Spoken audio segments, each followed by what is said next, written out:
Please, remain seated. Stay calm. And if you can, please enjoy the show. So this is a continuation of today's earlier sit down with the men's basketball team here at Sacramento City College. Now we're talking with Coach Andrew Jones from Sac City, who's been here on and off over the past. I've been here straight through for 28 years. 28 years? Yeah. Okay. And then on and off as the head coach and assistant coach? Right. Okay. Right. Yeah. All right. I had two early stints. Okay. Where I got to do a year. All right. Talk to me. So, all those years ago, so back in 1988 was your first year here on campus at Sac City? 87, 88, I played basketball here. Okay. I'd actually been here the previous year. Okay. And then I left for 3 years to get a degree. Okay. And then I came back and I've been here ever since. Okay. All right. So talk to me, 1987, 88, you and I were here together. Mm-hmm. Tell me. Coach Carmichael's first year. Coach Carmichael's first year here. Talk to me about when you played on that team back in 1987, 88. The first thing I remember is, I mean, you were probably still out with us at that time, even though you weren't trying out, was counting the people who I had to beat out to make the team. I remember we'd stretch. I remember sitting right back there and thinking, I got to beat out him and him and him. And it ended up happening. I ended up starting our first game, probably started about 15 or 20 games. I don't remember exactly. Okay. But I had some really good teammates. Okay. A guy named Chris Meeks, you probably remember Chris, was a really good point guard. Ended up playing at St. Martin's up in Washington. And we've been in touch off and on through the years. Okay. Asad Ali ended up being All-State the next year. He ended up playing some pro ball after playing at Colorado. And then Liddell DeJulius was the other really good player, whose son is he's a sophomore now at the University of Michigan. Okay. And we'll probably be getting some minutes for them this year. Okay. That was, those three guys were really good. I was the next best guy. Okay. That's why we weren't that good, because if I was the next best guy, that means everybody else wasn't as good as me, and so we had issues. Okay. But it was an experience, and playing for Coach Carmichael was different for me because he liked you to shoot threes. Yeah. And that was something I was good at, but because in high school I had not been allowed to really shoot from the outside, that had kind of been taken away from me. He's like, if you don't shoot the ball, you need to sit down. Yeah. But it was an experience, and that him coming here changed my life. It changed the trajectory of my life completely, because when I left, he said, if you ever want to get into coaching, come back and work for me. Okay. I later found out, after I came back and worked for him, he told that to everybody. Anybody who had the slightest, it wasn't like he saw something special in me. Yeah. But I went away as a political science major, graduated with a political science degree, and then became a volunteer assistant at Sacramento City College, leaving UC Berkeley, where my friends are going off and doing things that, you know, in very different areas. Yeah. That was my route. So in that time when you were here, did you see yourself coaching and coming back here and coaching? No, until by him telling me that put the bug in me. Okay. And then it wasn't until my last summer of college, I had a friend who was a trainer at Purdue, and she said, there's this guy named Steve Lavin, who's a volunteer assistant at Purdue at the time. People probably heard of him. Oh, yeah. And he said, if you want to come work at camp, come out and work at camp. So I paid my way out there. I worked 2 weeks at camp. He liked how I ran the floor as a referee during camp, invited me to work at the Lavin basketball camps. Okay. And it doesn't exist anymore. It hasn't existed for about 20 years. But the people who I got to coach with and coach against and learn from at that place was just, it was unbelievable. Yeah. It was those two things were just, I was like, I was sold. Once that happened, it's like, I'm going to be a basketball coach. Yeah. Talk to me now about the past 20-something years here at Sac City. What's it been like being the head coach here at Sac City? So this is my 21st consecutive year as the head coach. Okay. Was part-time for 2 years, and then has been full-time ever since. And I look back at the year before I became full-time was the year that I recruited Brandon Walden, who had been first team All-City.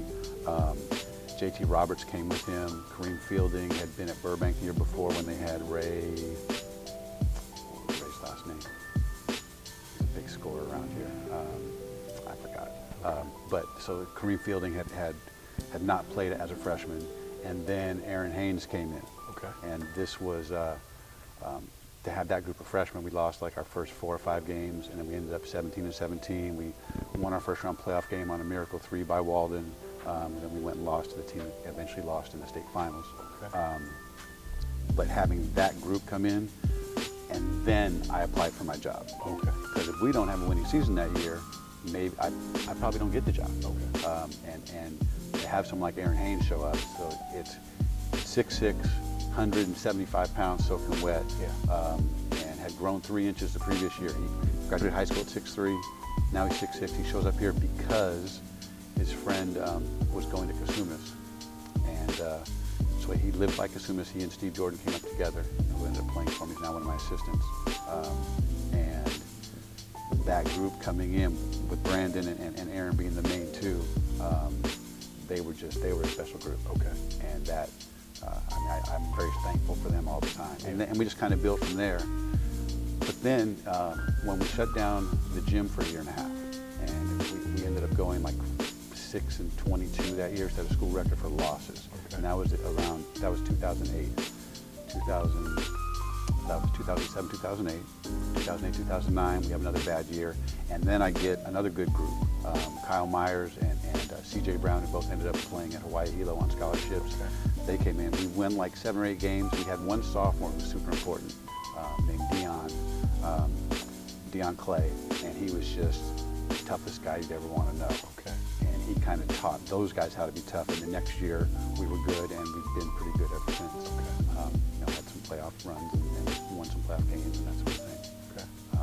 So I kind of think about the teams that I coach, including some of the teams when I was assistant coach. I think of them in terms of just these groups of guys, and it's guys who I think of as groups, not just, I think of one guy and another. It's like, oh, that was that team. Oh, that was that team. And looking back on 20 some odd years, you see these groups, and there's certain ones, those guys are still tight to this day. Yeah.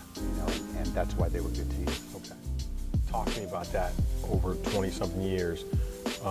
Talking about some of those relationships that you built with your players. The first team I had was in 95, 96, and some of those guys on that team, they'd been recruited by Coach Carmichael because the previous year they were freshmen. Then he took a year off for more college, and I got my first crack at it. And that group was just there were some really tough guys in that group. There was a friend of mine from UC Berkeley. Okay. He already had a college degree, but he had never played on a college or high school basketball team. And he decided, you know what, I want to go play. And he'd come and played for Coach Carmichael a couple years before. Then he played for me that year. A guy named Emmanuel. He's a lawyer now. Okay. And we still talk on a regular basis. But that group had guys like Vince Enos. It had Gary Schuler. I just saw those guys along with Kevin Taylor, who had played the previous year, who's an assistant here now. Okay. I just saw those guys, a couple months ago, just to kind of hang out. We got together to play dominoes at Kevin's house. They taught me how to play dominoes, and then they made fun of me for being bad at playing dominoes. But there's these people who you realize, I knew these guys when they were 18, 19 years old, and now they're 40 some odd years old, and they have these lives that just amaze me. Schuler's son and daughter came to my camp this year. Okay. And through the years, I've had more and more of my players' kids come to camp. My players' kids come to camp for free. That's the rule. Okay. Awesome. And so that's been kind of a neat thing to just have those relationships. Okay. It's just, this place matters to those guys. An interesting thing also, I think, is that my assistant coaches for the past 7-8 years, it's been all alumni, with the exception of Coach Carmichael was an assistant for a couple of years for me. He came out of retirement to help me. Okay. But yeah, it's like now my assistant coaches all played here at some point. Okay. Most of them played for me as a head coach, but Kevin Taylor is one of our assistants this year, and he played for Coach Carmichael. Okay. And there's just the way those guys care so much about what this place means to them, and it's what Sac City, it's what Coach Carmichael means, it's what I mean, it's what this gym means. You can't teach that to somebody. Yeah, of course. They remember when they were here and how much it mattered to them, and they're just trying to pass that along to the next group. Yeah, and it's rubbing off on them. And you can see it's rubbing off on the kids. I hope so. Yeah. I hope that they'll, these guys will come back and, several years say, hey, this is my son and daughter and wife, and that sort of thing. It's just with social media, it's easier to do that now, to stay in touch. Yeah. But there's guys that there was a group, 97, 98. There was a group of guys that are just still super close, very successful. Javon Baker's in that group. Joaquin Pons. Those would be the names that people might know from around here. Just the relationship that those guys have with each other means a lot to me. That I can be on the outside looking. Because even when I get together with those guys, I'm part of their group kind of, but I was their coach, and they did things when they were 18 and 19 that they tried to let me know when they. I hear stories now about, Coach, remember we did that? I'm like, no, I don't remember that.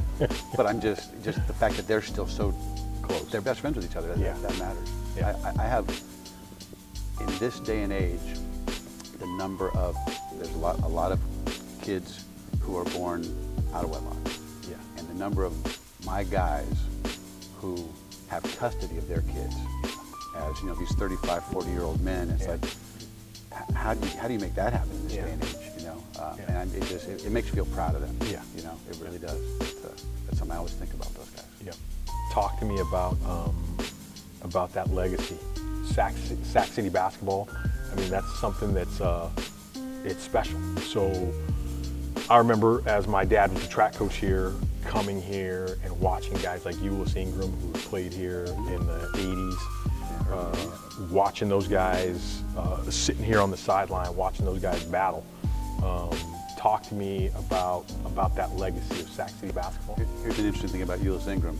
He works out he plays at the same gym where my son plays. Yeah. And so Ulyss and I got in touch. I got in touch with him a few months ago because I had a Sac City basketball alumni shirt. And when I heard he was there, I went over and I said, yeah. So I wanted to ask, how'd you end up in Sacramento from Philadelphia? And he told me the whole story. And he was like, how do you know about me? And it was like, because this place matters to me. I actually have. I think I went off topic on your question. No, it's good. That's good. That's Oh. good. Oh. That's good. That's good. We're talking about Ulyss Ingram. I talked with Ulyss. Oh, right. So that era of Sac City basketball was the most consistent stretch, unless you take the late 30s, early 40s. The most consistent stretch of just being good team after good team after good team. There was 5 or 6 straight years where they just kind of built it, and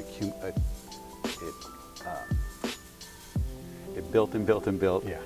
And then they capped it off by winning the state title in '86 with the Drummond team. Yep. Was it 87, 1986, 87? 85, 86. 85, 86. Okay.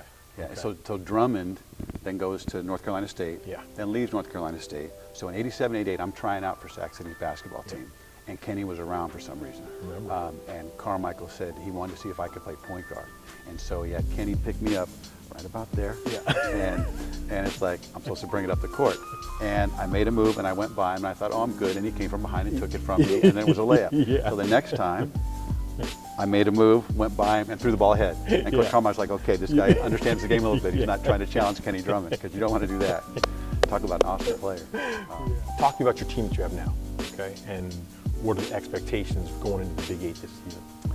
We don't really know much about who's good in the Big 8 yet. Okay. It's still JC basketball. Although we were at a scrimmage a couple weeks ago, and I didn't see any bad teams from our league there. Okay. So our league is usually the second best team in the second best league in the North. Okay. Just from a power ranking standpoint, we usually get 4 or 5 teams in the playoffs. Okay. And I expect that'll happen again. As far as we go, it's an interesting team because I have some older guys, several guys who are third-year guys. But so far, the most consistent guy has been Tim, who's a sophomore transfer. And there's just he has kind of a Euro game. I haven't really had anybody like him in a while. It's interesting to see how that'll work. But I think we have good shooters, particularly Ryan Reed and Connor. They can both really fill it up. Okay. We have a freshman point guard, which is interesting because we had a freshman point guard last year, Greg Milton, who's at Wyoming now, and had he come back, that just changes everything in terms of how we would have even approached things because he's a special talent. Yeah. guy we have is Jake Paxton from Rio Americano, who is a very good point guard. But he's a freshman, you know, and so we anticipate that early on there's always struggles for freshman point guards in The particular. learning curve. Yeah, but one thing that I've learned through the years is, you know what, you get to make the mistakes. Yeah. You have a little bit looser leash than everybody else. Yeah. And you get to make those mistakes. And once Terry, our center, gets healthy and is back out with us, that kind of changes everything a little bit too. He plays a very mature game. He's a big, strong kid. And so between the sophomores that we have, between Tim, and then that'll kind of help make, I think, it easier for Jake to not have to do as much.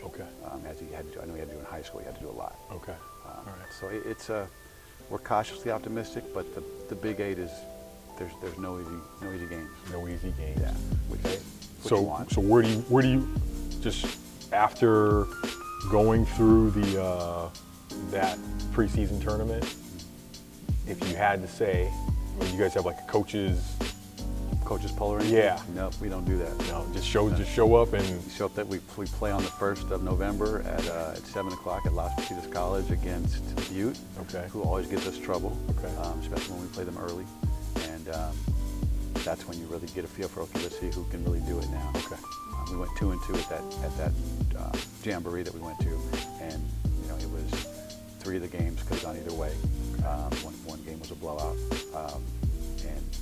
But you don't know how good those teams were that you played, or at this point it's really conjecture. Yeah. So looking at your record from last season, you guys lost a lot of close games. We did. And we won a lot of close ones too. We play a lot of close games. You know, we don't blow people out a lot. One thing last year we had, I think Greg had like 5 30-point games. Several of those that we won. He went for 39 in our playoff game at home. You know, set a bunch of school records in that one. You know, and so taking that out of it, although I would anticipate there's going to be some games this year, I particularly can see Ryan having some really big games. Ryan, when he gets going shooting and scoring, he can get unconscious on you. And he did that a couple times his freshman year, where he just kind of comes out and it's like bang, bang, bang, and you got 12 points in 3 minutes, and it sets the pace.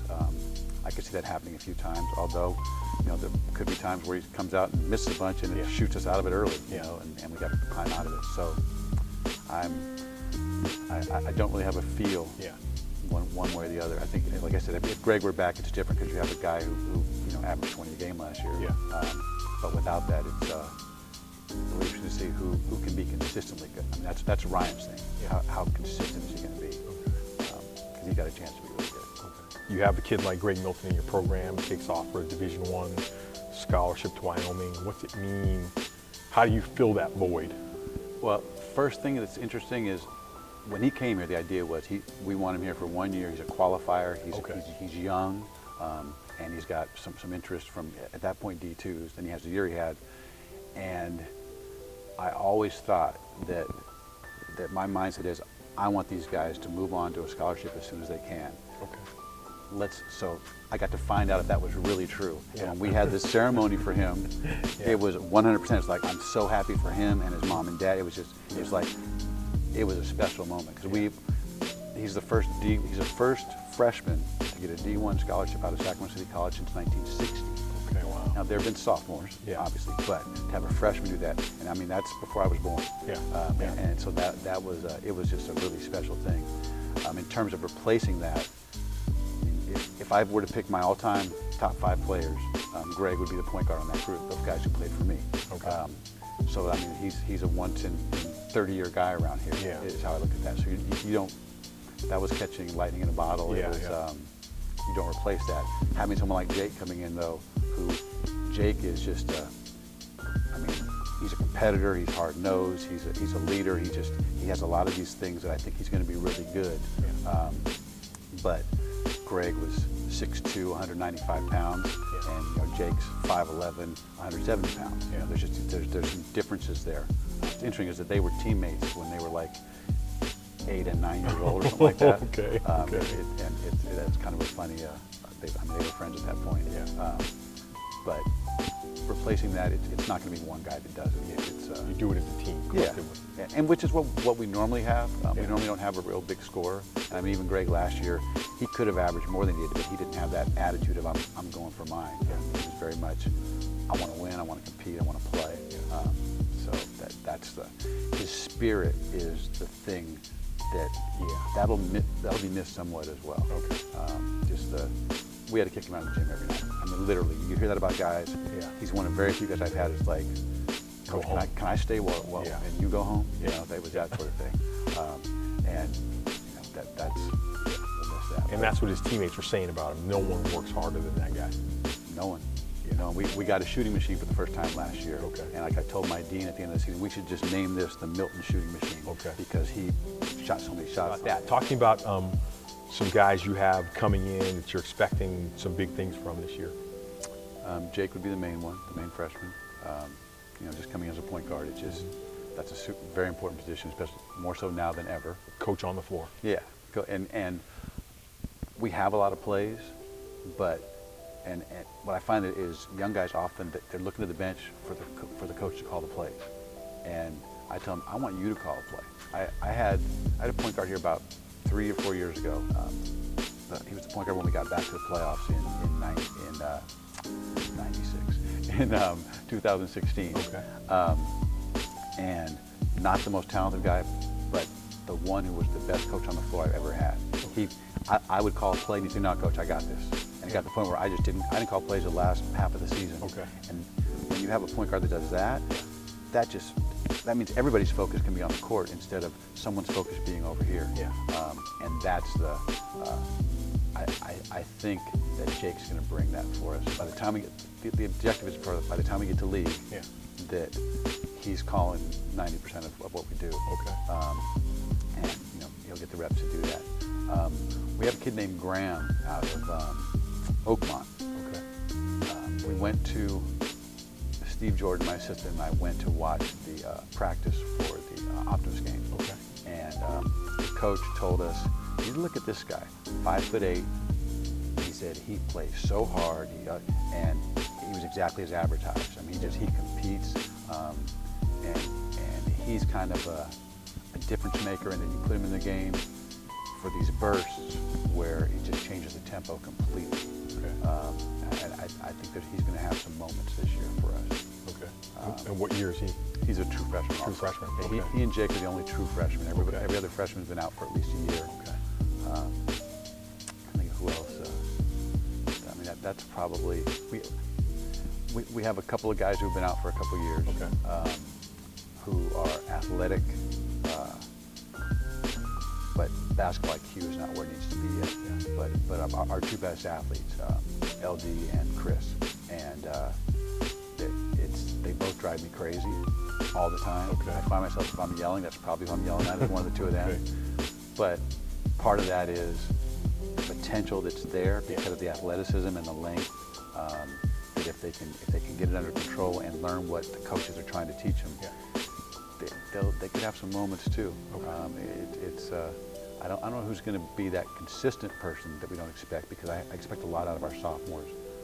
But you know, from that group, there's going to be some guys who are going to, you know, from one game to the next, this guy's going to be really good, and that sort of thing. So this year, we have 7 guys playing at 4-year colleges. Okay. Which is always kind of an exciting thing. I mean, Milton's a big deal, but it's the guys who are at the small places. Okay. That in combination with, we've had several guys just graduate recently, and some guys have graduated within the past few years. So we have a tradition here. Once you graduate, you come back for a game, and you get your jersey framed, and we'll present it to you at halftime. Awesome. They made me clean out our old locker room when they shut the gym down, and there were all these jerseys back there. Oh, wow. And it's like, and I got rid of them. I mean, this is like 25 years ago. Okay. I just like took jerseys to the Goodwill. Oh, well then in 98 or 99, I want to say 98, when Gary Schuler graduated from Chico, he had played for me on my 96 team. He invited me to his graduation party up in Chico, and I went and said, "What can I give him?" And so I said, "I'm gonna give him his jersey," and that started the tradition. I actually just gave his wife Chris played here. Wow. At the same time, they met here. Okay. She played on the women's team that went to the Final Four in '96. Well, she picked her son and daughter up from camp this year. I had a women's jersey with her number on it. So in front of all the parents, I started telling the story about giving Gary his jersey, and she said she realized, oh, he's talking about Gary, and so I made her come up in front of everybody and gave her jersey. And she was just like, thanks a lot, Jones. That's awesome. That's awesome. But I look forward to that. Okay. You know, over these next few months when guys are coming back, and it's Okay. like, you know, you get your 4-year degree, I save them for you, and guys will look forward to that. Okay. Because they know that they get them. Yeah. Because you got a lot of guys that are graduating and then. Yeah, they graduate, and that's what you get. That's the present I give you for graduating. Okay. And I mean, other than that, I would just have these stacks and stacks of uniforms. Yeah. And I don't want to throw those things away. It matters. So those are kind of a couple things that would kind of like I like about having this job and being here. Talk to me about that, man. Tell me, how many players have you I mean, in 20-something years, how many guys have you coached that have gone on to play at the next level? I'd have to look it up, but I would guess it's probably in the, I don't know, 70s, 80s, something like that. Okay. And very few D1 guys. You know, there's a lot of schools where you have a lot of D1 guys, but we have a lot of NAIs and D2s, and you know, and I mean, and there's plenty of guys that come here, they play basketball, they go on to a 4-year college, and either play or don't, and we either impacted that or not. There's certain guys who they come here and we change the trajectory of their lives the same way Carmichael changed mine. Yeah. And that's, I mean, the reality is we're community college. Not a lot of people come to games. You know, there's not coverage in the paper. It really is about helping these guys get from this point to this point in their life. And my assistant coaches are, because they're examples of that, particularly the 3 who have played here the longest time ago. They're older, they're in their late 30s, early 40s, and they recognize, these games matter while you're doing them. Yeah. And which they should, but it's really about where are these guys in 10 years, where are these guys in 15 years, how are their lives better by having been here? Coach Jones, man, Andrew, thank you, man, for sitting with us and talking with us and talking about the history of Sac City basketball. This has been incredible. Thank you for inviting us into your program. Thank you for introducing us to your team. And we wish you guys nothing but the best of luck this year. And hopefully, I can see it. You know, if that group comes together, you guys will be in that Elite 8, fighting for the state berth. That would be quite a season. Okay. Thank you. I really appreciate it. No worries. Here again today with Coach Andrew Jones for the Sacramento City College. Come back next week where we'll be with, who knows? It's going to be another exciting guest, someone here in Sacramento, another Sacramento basketball.